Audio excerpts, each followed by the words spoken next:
the dopey doubles. Adam and Dan, unrelated, Jackson's talking. Hello, Daniel. Hello, Adam. How are you going today? I'm going great today. How are you tonight? You changed from day to night just then. Shh, don't. The sun just set just then in that 4 seconds. And I can feel that my body is being covered with hair as the full moon makes its way out from behind the clouds. Yes, I'm being cheated on by Kristen Stewart right now. And I'm about to sparkle like a bitch. Even though I haven't seen any of those No, movies. nor have I. Vaguely know some references. Is it Christian or Kirsten or... I don't know. Doesn't matter. Oh, is that... No, I've no idea. All I know is Edward Cullen and hot baby. Yeah, he's such a babe. He is. Misunderstood. Misunderstood. I don't know. He wants to be a woman. He does. He does so badly. So tonight, great show, but you find us, not really, you find us in my automobile. That's right. We're doing one of our, some people have fireside chats. We're doing a kind of in a dark car in like an alleyway chat. Yeah. If anyone walked by, there's this big device full of flashing lights looking at us, and we're just two people kind of smiling. We're not even looking at each other. We're looking straight ahead and... Well, that's how my lovemaking usually goes.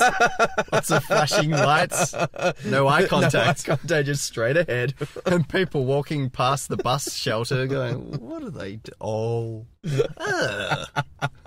So we've just, we've eaten out, speaking of. That's right, I took Daniel out on a birthday dinner. He recently... Who ate the most, Adam? I think we should give a quick review, as we did last time we did a car episode. Oh, of the food. Of the food, not the lovemaking.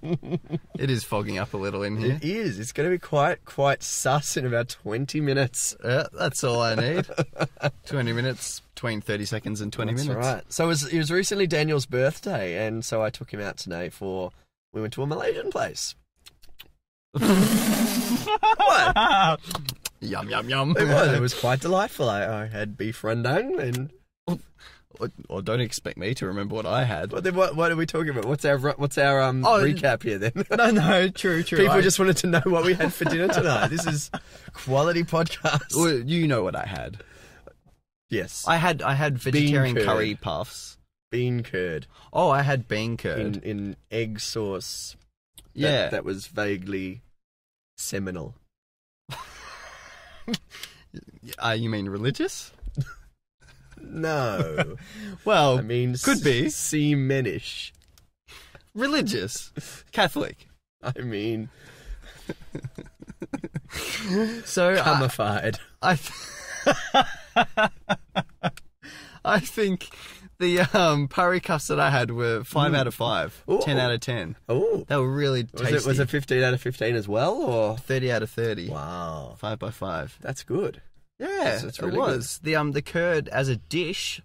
Did they do a good job of it? I'm not sure. I think I might have had that once before, but this I wouldn't order it again. Don't order the bean curd in cum sauce if you're at a Malaysian place. That's not a very good objective review though, is it? Just don't do it though. You'll thank me in the long run. If you suck the curd bean through your teeth, though, that it becomes more play food than enjoyed for its taste or more for its texture.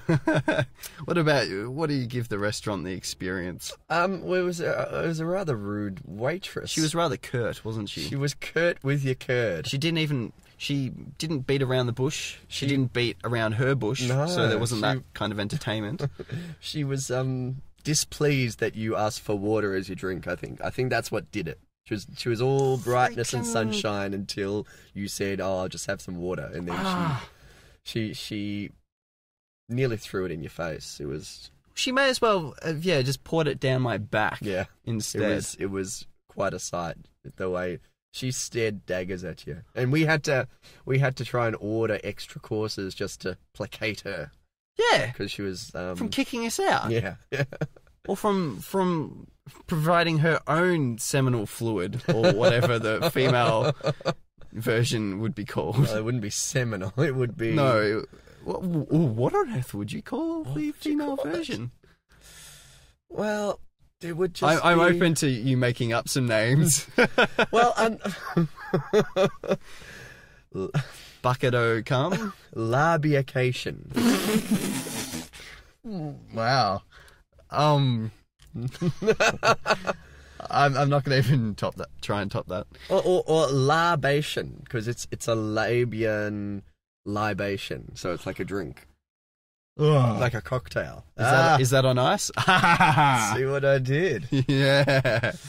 Baby. Oh dear. Anyway, so the restaurant was It was a hit.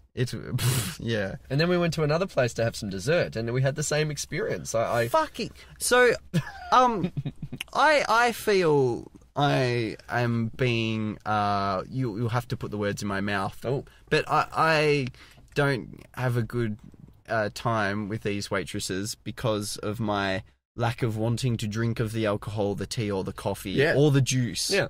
I literally just want water. Yeah. So what happened was we went into this cafe kind of place, and I said, "Oh, look, we're just going to have dessert and coffee, please." And they said, "Dessert and coffee this way." He was happy with that. We trotted down, we sat down, and he gave us 2 menus. And just before he went, I said, "Oh, yes, I would just like a macchiato, please." And he said, "Okay, and for you, sir?" And Daniel said, "Oh, no, I'm fine, thank you." And he said, "Oh, well, there's a $20 limit," and started to try and take our menus away. Did he? And I was like, no, we want dessert as well. I said, So This guy had a short memory. and he took away Daniel's menu, Did he? leaving us just one. We were shortchanged on menus. Yes. So we had to huddle round it like we were on a first date. Yeah, and And I didn't even get to first base. I know. I'm a good Catholic girl. You're not a naughty one. No, good Lord, no. That's too bad for me. So yeah, So that's the tragedy of Daniel's birthday dinner. And the other thing by mentioning the birthday is you're using a scarf that my mother knitted to clean your spit-addled phone. There's not a lot of spit that I'm cleaning off, Daniel. Seminal phone. Well, in that case, go for it. Yeah. I mean, you'll just more be rubbing my seminal fluids from that scarf onto your phone rather than cleaning it. Just changing one for the other. Just increasing the potency of the mix, you know. But by mentioning times and ages and dates and things, it makes the podcast less timeless. Well, I have never said when your birthday was. They'll have to find that out. Beautiful. Yeah, I've never said how old you were. This could work any day of the week. Exactly. You could put this up on December 25th, and they'll say, "Is Daniel Jackson Jesus?" Oh my God. There are rumours. Why doesn't Jesus get his water like he asked? He just wants to show off, turn it into wine. He's cheap. That's why he doesn't want to buy a bottle. I'll just do it myself. Give us the water. So Daniel, I was walking down the street yesterday. Ooh, yeah. This is in regards to in our street watching episode. We talked. I think I talked at one point about jaywalking. Okay. And how I think it's not us literally wanting to break laws, but us just saying that we have judgment that laws don't necessarily have the right to impinge on. But anyway, I was walking down the street near where I live, and I was about to cross the street, and I was at the lights, and they had Lollipop Man, is that what they're called? The Lollipop Lady. Yeah, well, it was a man in this case, but yes. Lollipop Lady who was a man. Yes. And I found myself, even though the streets were clear, I found myself waiting for the lights to turn green. Yeah. Waiting for him to walk out and then... Blow his whistle. And blow his whistle, and then I walked across. And I was trying to think why I would do that. Me being the law-breaking guy that I am, that would normally jaywalk and say, fuck you, old man.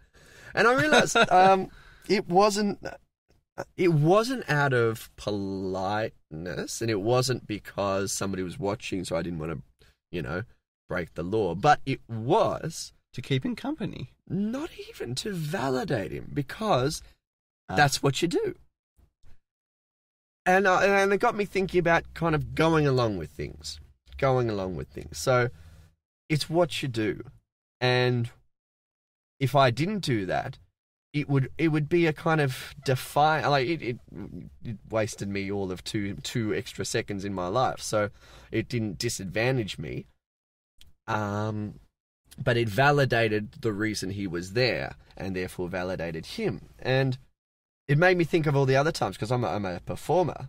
So going along with things is actually quite important, because so much of what we do isn't kind of action-reaction, but it's more of a two-way street.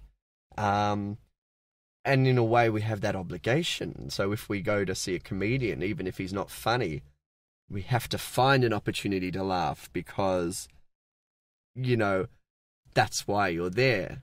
And, if you're going to see a pantomime, you've got to scream, oh, he's behind you, because that's part of the experience, which is a two-way street. And by being the kind of depressive emo person that would sit there going, I'm not fucking laughing at this, you're not actually part of anything then. I've had the opportunity to talk to a lot of circus people about performance, and there's kind of two main types of circus. There's traditional circus where, somebody has their act and they'll do their act, and they might do a trick in their act and everyone applauds.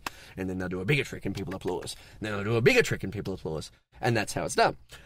And then there's the kind of more the nouveau, or the new, circus, where it's much more to do with the performance itself. And, you wouldn't necessarily applaud every act.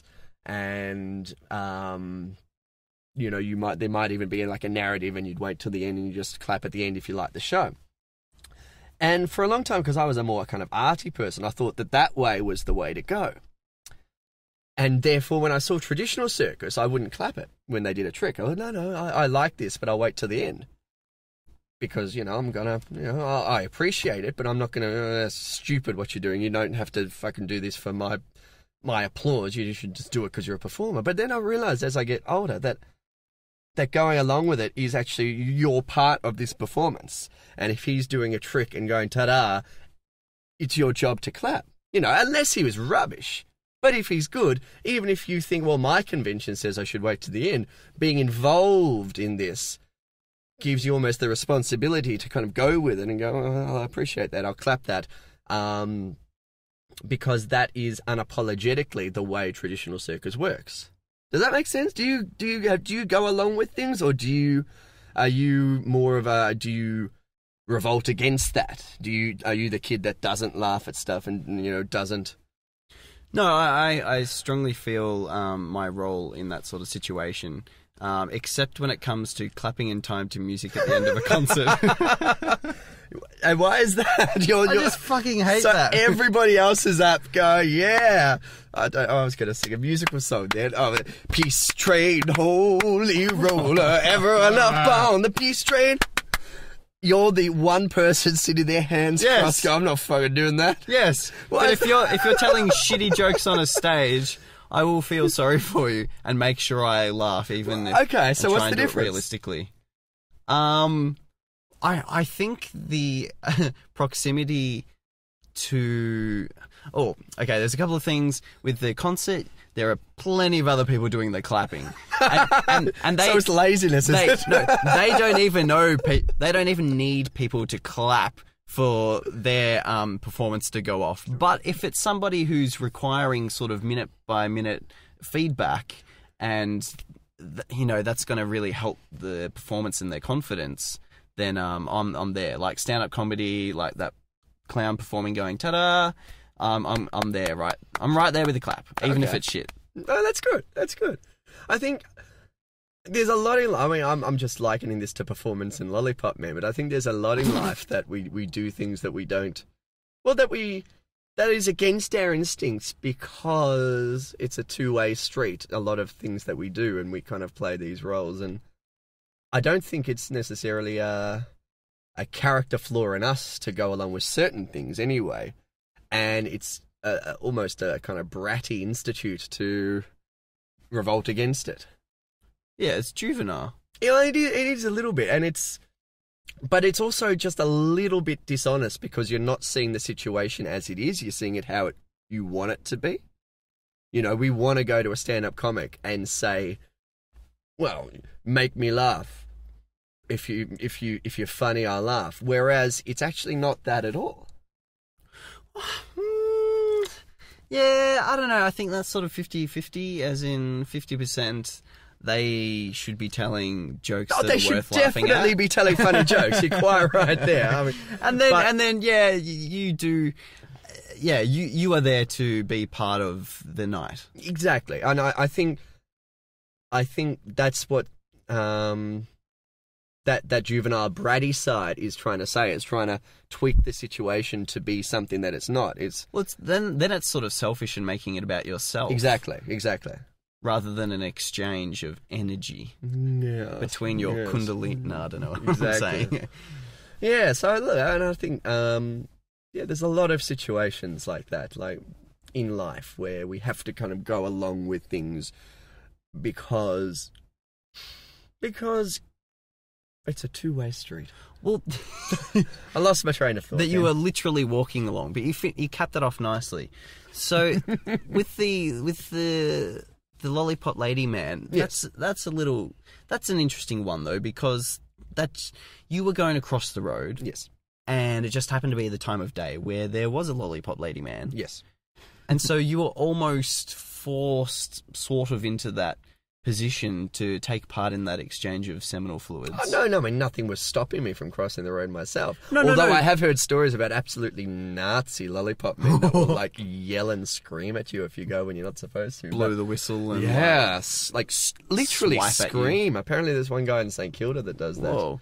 But the thing is, I'm likening this to if you were walking along another street and you happen to want to go through this building that was going to take you to where you wanted to go, and as you walk through this building, there happened to be a comedian doing their stand-up act. Okay. Now we're on a different subject. Of kind Do you know what I mean? Yes, but Then there you are. You're foisted. I see into what that you're position. saying. Yeah. So in regards with a pop-up comedian, we have to make the decision to watch him to be part of that two-way street. And yes, I see what you're saying. You've been thrust into that Yeah. situation. Look, in a way, yes, but at the same time, I think most of these Lollipop Lady men don't get paid, do they? I think it's just a way to get out of the house away from the wife, or vice versa. So I guess then it just becomes, it's almost a nice gesture on my part to validate what he's doing, is, you know. Yeah, absolutely. So yeah, I mean, it was my choice to do that. I mean, yeah, I didn't have to do it, but I chose to because you're a nice guy. in a way, yes. Yeah, I am. Thank you, Daniel Jackson. I think that is actually it. If you've got a song to sing, I'm happy to clap in time. You're very so sweet. happy. Yeah. Actually, speaking of comedians, Yes. when I was over in New Zealand... Good segue. you're just Okay, go from stepping the all start, over go the from the natural. No, we'll leave this in. I was called up. Are you speaking of comedians? I am speaking of comedians. Oh, go on then. Yeah. You're ruining my life. And you're interrupting the guy at the dumpster outside. Oh shit, he's diving. Oh no, it's the chef. Oh. He just needs an extra ingredient for dessert. I was pointed out from amongst the crowd to come up and be part of a comedian's act. Ah, you were the volunteer. Now, I was the volunteer. Did you put your hand up, or No, I was pointed out because I was who pointed to you? second from the front. So did the comedian point to you, or Yeah. did your friends do it? Oh no, I was there by myself. Oh, and did the comedian know you? No, the comedian did not. Oh. And I was feeling a little extra vulnerable because what was Daniel wearing? Daniel was wearing his finest attire of shorts, a plain white t-shirt, and probably some sort of boots or running shoes. Sexy. So yeah, I had my best get up, Yeah, ready for a night out on the town. representing. Thankfully, he just went ahead and called me a New Zealander, and I think I just went along with the fact that yes, I'm from New Zealand. Oh, good. You went along with it. I didn't want to. Exactly. See, I went along with it. Played his But game. see, it's the thing. If you get called up by a magician that says, you know, do this and do that. touch there. You're not going to go, I'm not going to do that. Like, you're a wanker if you go, I'm not going to do that. You've got to go along with it, you know? Exactly. And in fact, I think there was a point where I could have had the opportunity to turn the tables on this guy because I didn't really appreciate this guy's act. There are some things about... So he picked you because you weren't laughing. He was watching you all this time. No. Oh, look, maybe. But I'm not a big fan of when comedians... their act becomes just making fun of people and places I and agree. things. Yes. Like, that's not clever. Any dickhead can do that. Yeah. And so... Any dickhead from South Australia, am I right? yeah. Anyway. Wouldn't know a dick if they grew on their head. Which they all do. See us on Thursday at the Comedy Lounge, yeah. Talking about... okay, I'll leave it there then. So, part of, like, what what he did... He would ask me a question and I'd answer it, and then he'd just make fun of the way I answered it. So hang on. So I was no, you ask me, and I'll be you. Okay. So where you from, mate? I'm from Upway. I'm from Upway. Joyce. Great. Yeah, so he... Wow. That's really awful. I'm taking the piss out of him a little as well. I would leave the stage if I wasn't, going with it. But, like, I think I was, like, a little vague in some of my answers, and he was like, he doesn't know, like, isn't this guy slow? Oh, I see. From New Zealand. Where did you get the New Zealand from? I think he might have said, are you from New Zealand? I was just like, yeah. Because was he not by any chance, Daniel? There was no way I was going to give him the satisfaction of being like, them guys from Melbourne. Oh, Melbourne poofters. Poofters are from Melbourne. You're a poofter. I see. See, he had enough material as it is. He was just making shit up. And then he would do things like place something in my hand. No. He's like, get down on your knees. And I'm like, he's like, no, it'll be fine, mate, it'll be fine. And I'm like, yeah, bullshit, like, what's this going to be? And yeah, then it was all just like sexual, like, why are you down jokes. there? Yeah, and just, it was all putting me down for a laugh. And there were a couple of occasions where I could have, I don't know, said something back or like made a smart-ass comment back, but... I played along. You went with it. Didn't want to make a dick out of him. But there was one point where he almost sort of showed his hand or something. I'm not sure. Or just made an embarrassing comment, perhaps. Near the start of, like, when he was questioning me, getting to know me. Oh, yes. He said, he looked over at me and said, do you work out at the gym? And, like, I've got okay arms, you know? You've got nice arms. You've got nice arms, Daniel. Nice arms. Yeah. And I don't. I said no. And so that just cut him, like, short. Because he would have done his little bit. So I was about like, so Daniel, do you go to the gym much? No. Oh, well, when you're at the gym, what? Now I'm suddenly impotent. It's gone full flopsy. Yeah. Luckily for him, he was quick, obnoxious, and he moved on. Oh, dear. But yeah, that sounds horrible, Daniel. I just... Like, I mean, the caveat to what I was saying about going with it is, they do have to have some semblance of talent, you know? Oh, look, I guess... You give them the benefit of the doubt at least, and then you can say, I'm not going to laugh at you anymore. So I went along. I didn't want to make him look like a dickhead because that would have been awkward for everyone. I mean, because it is his... I mean, there's two ways to look at it. One, it is his job, so you're not going to make him out to be a dickhead just to be obnoxious. But at the same time, if it is his job, then he should improve at it. So, yeah, there's the kind of... Oh, he was great at, like, making sexual jokes at my expense. Yeah, but he should be great at actually being a comedian as well. That's his style of comedianship. Oh, that is true. I'm only seeing what I want to see. Aha. I should see him for what he is, which is a cheap, nasty comedian that people might laugh at. Yeah, because everyone loves laughing at funniest home videos at other people's expenses. We're really doing a quite balanced show tonight. We're really giving everyone the benefit of the doubt. It's nice. That was my overseas experience. And when I came back through through customs. He said, have you anything to declare? Yes! A terrible comedian accosted me on stage. Oh, dear. Where were you to get this comedian? Awkward land. Awkward land, as in the New Zealand. I was in the capital. Right. Capital, old chap. I see, and you thought... You were in shorts in Auckland? What the fuck? Oh, I don't know. Jesus. It was warm, wasn't it? It's never warm in New Zealand. I was in Auckland at the same time as One Direction.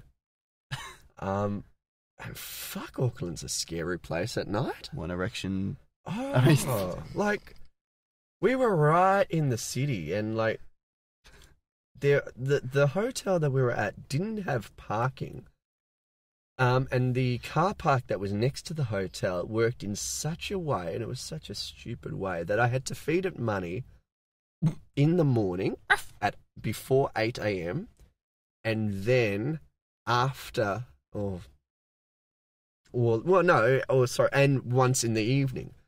But it meant that, you know, if I was out in the evening, then, you know, before I went to bed, I had to go. So at this point in Auckland, it was like maybe 11 o'clock. And I had to go to this big multi-level car park to put more money into the fucking ticket machine. The meter was hungry. It was. But there were fucking gangs having parties in this parking bay. What? Like this multi-level car park. They were like on like 2 out of the 5 levels. There were people and they had their car stereos blasting and they were throwing bottles around, and there was like a big argument going on between people on the outside of the parking bay and people inside it, and there was bottles being smashed all over the place, and it was really scary. I'd never been that kind of uneased than walking around in Auckland, and I put it down to One Direction being there at the time. And apparently what happened was they were in some hotel, and thousands or maybe hundreds of girls were like surrounding this hotel in Auckland that One Direction was at. I'm like, what's the best that could happen? What is the best that could happen? That they would come down to the foyer and go, oh, I want that one to be my princess. And then they go up and impregnate them. Yeah. I did a kids festival recently. No impregnation took place. No impregnation, yeah. But I was doing this kids show. I was hosting it. And we were on the main stage, but we were before X Factor winner Reese Mason. Oh, there's something for the resume. Oh, darn right. I warmed them up, baby. Because They're all yours. We were doing a show about a kangaroo. And most people there weren't there to see the kangaroo, to be honest. If I had to be brutally honest.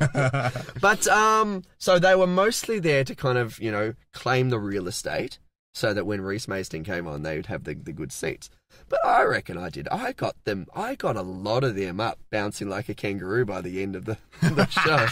They were actually really nice, because even though it was a kids festival and it was like aimed at, you know, the 5 to 10-year-olds, and a lot of these people were like the, you know, 11 to 15-year-olds, they were still going along with it. Aha! So I was like, come on, everyone, what sound does a owl make? They were going, hoot, hoot, hoot, hoot. And they were kind of, because what else are they going to do as well? Like, they're like, I could either sit here like a grump until my boyfriend gets on stage, or I could at least kind of tap into some inner childhood and kind of get involved in this. And that's what a lot of them did, which is nice. Good sports. Yeah, but what I was going to say was, where we were put up, the hotel we were put up, he was also staying. And once again, people was like outside the hotel waiting for him to come back. What's the best that could happen? A glimpse. A glimpse. They are closer in proximity than they would ever have been so far. I got to read some, maybe this is a bit too much information, but no, it was backstage anyway. I got to read some of his fan mail. What, is he just passing it round? Oh no, it was backstage. It was just kind of lying there, so I had a bit of a squiz. And yeah, how many envelopes did you have to open to get to it? Well, I opened all of them, yeah. And then I found a good one. Exactly. But no, I mean, it was really sweet, actually. Like, there was nothing dirty? There was absolutely nothing dirty about it. It was just all really Like genuine? genuine, exactly. I was really quite pleased with the world reading those, that this is kind of this... and look, they went crazy for the guy. But I never understood going that crazy, like the Beatles phenomenon, all of that. Michael Jackson. I never understood what would make somebody scream their head off. And reading those letters, it wasn't some weird sexual thing or this idolatry or anything like that. I mean, there was some I love yous and stuff like that, but it wasn't in a, I want to marry you or I want to wear your skin or anything like that. It was literally just, I love you, you're amazing, etc. And that made me feel good. Etc. That made you feel good. It made me feel good. Why doesn't he publish these on the internet for everyone to feel good? Because they were a bit samey by the end. I love you. You're great. I can't wait to see your show. You're pretty great. I love your songs. You found these on the ground. Outside of I his dresser door. snuck into his personal dressing room while he was on stage. Snuck into his personal bag. Yeah. Snuck into his sealed box of envelopes. Disarmed. The titanium bolt. Bolt? Yeah, that's a security device. It's a bolt. You had a spanner. Yes. Yes, no, it actually made me feel quite nice. Did you sniff any of them? The envelopes? Some of them are really well. I've had stuff made for me as well in my costume work, but from 5-year-olds and stuff. Like when I've been You're like a kangaroo, but bigger. Well, I love you. Like I've been involved in Bob the Builder shows. I've been involved in Ben 10 shows in various ways, and I've got to see trademark. I'm not saying what role I played or anything like that in the production of the show. I was just involved. That's all I can say. Okay, very general. Good. But they were more like pictures and stuff. And I've also been involved when I don't know if you've ever been to the city and seen Santa Claus. I've been to the city. I haven't seen Santa Claus in the city. Well, you should. Have you tried doing it in December? Knox City. Then you should probably find Santa in Knox City. But anyway, but people write Santa letters all the time. Yeah. And I was just surprised that it was very similar. I mean, different tones, but just pleasantries. It was really. I've never had to sign autographs, and I think I'd be terrible at it because I'd try to think of something new each time to write. Right. And I think that would last for all of 10 people. Yeah, and it's the same both ways though. There was only 3 different types of letters. I love you. I love all your songs. I can't wait to see you, dear. I love you. I love all your songs. Great. Yeah. Woo. You're amazing. I love your songs. Which really isn't surprising though. No, it was. Because they all love his songs. No, well, what? I was expecting more. You're expecting more of his fans. No. Fans in general. I was for the reaction that he got, and for the reaction that I know through history of people like the Beatles and so on. I don't know what exactly I was expecting, but I was expecting more than just kind of, I love you, your music's so great, I can't wait to see you. Okay, so I think I know why this might be. Yeah?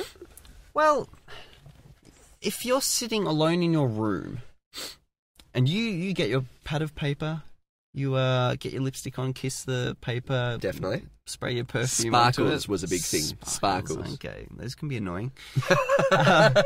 And you're sitting there by yourself and there's no one else around to influence or impress you, and you're just alone with your personal, genuine thoughts. Yep. And you're writing your letter to this guy. Yep. And then if you're at a crowd at a concert, of course, then you've got the mass crowd hysteria, and everyone's... the hype and the energy is building up, and you're all feeding off each other, and then it just becomes this ridiculous orgy of... That's such a terrible sound. Chef outside again, rummaging through the bin. So much now because of that sound. Yeah. So yeah, I would say that's exactly so. How but if that you looked happens. at, I mean, obviously we're talking about different people. If you go from Reese Mason to the Beatles, but if you look at old Beatles stuff, people were in tears. They were literally in tears that they got to see them in person. They were fainting that they got to see them in person. I know, it's quite a phenomenon. And it's a little bit disappointing if we go from screaming, crying, fainting to just, I really love your music. You're really great. Cheers. How are they going to express crying and fainting through a letter? That would seem really deranged. Oh my God! I think it would be. I think that's kind of what I was expecting. I was expecting to open like an 11-page manifesto of how they'd be together when they're married in their ivory tower. I think that's what I think. With that's tickets. I was expecting plane tickets, fanaticism. Yeah, fanaticism. I mean, I wasn't expecting anything kind of obscene or dirty, but I think I was expecting more fanaticism in the letters than I got, and it made me feel good that, despite, I mean, in a way, once again, it wasn't quite fanaticism when they're screaming, yelling, and more going with it. Right. Incidentally, there's a nasty looking spider on your windshield right there. Oh shit! Yeah, it's tending to its web. Yeah, so something to watch out for in the. Well, I don't think he's going anywhere. He's coming towards you right now. No, he's like its web is like right across there. Oh, is it? I'm not a big fan of the look of that spider. It's a quite a. If I turn, hang on, there's a person walking past with no, a you pizza don't want box. to do. Oh yeah, trying to get pizza. Look No, at it, it's I'm rather huge. Look at that. It's Look at not. that thing. It's like 15 mil. Yeah, but it's one of those spiders that is thick, and the body's thick, and the legs are like crooked. They're not like. Yeah, you wouldn't want it climbing up your nose. No, well, you wouldn't know. And it's on its web upside down, and it's it's quite cold and foggy in a way that it could kind of just fall at any moment onto your crotch. Do you know, this is an exciting moment in this podcast because we're about to do a live spider evacuation. Oh boy! Would you like to just I don't want to go document anywhere near this? it. Oh yeah, I'll document it, but I won't look at it. Okay. I'll close my eyes. What am I doing? I don't know. Just take a photo of the scene. I don't think I can. One of the spider. Oh yeah, there we go. That'll light up. See, the spider loves it. No, you do a smile to the camera. That's a good one. All right. No. Okay. So I think if you're going to touch it with that jar, it will fall onto your crotch. No, I've got a bit of experience with spiders. Do you? And getting rid of them. So the pamphlet I'm going to use to cover this jar. Hang on. Let's go back here. This pamphlet that you're about to cover the spider with, the first thing that said is, "Does your back give you pregnant pauses?" And it's a picture of a pregnant lady. Is that a pun? Well, it is, but it also makes me wonder why you're collecting pamphlets about pregnant backs. It's a picture of a pregnant lady cradling her back in a almost sensual way more than painful way. I think she's Adam, got the modelling description wrong. What's up? Everyone has a dream. Don't crush mine. Like you're going to crush the spider. Get it? All right. Okay. Do it. Oh, shit. What You did you fired do the it. flash, and now it's I angry. can't see. Oh, God. Okay, so first movement of this concerto is jar successfully over the spider, no legs crushed. That's good. Oh, it's gone fucking ape shit. It is angry. Oh, shit.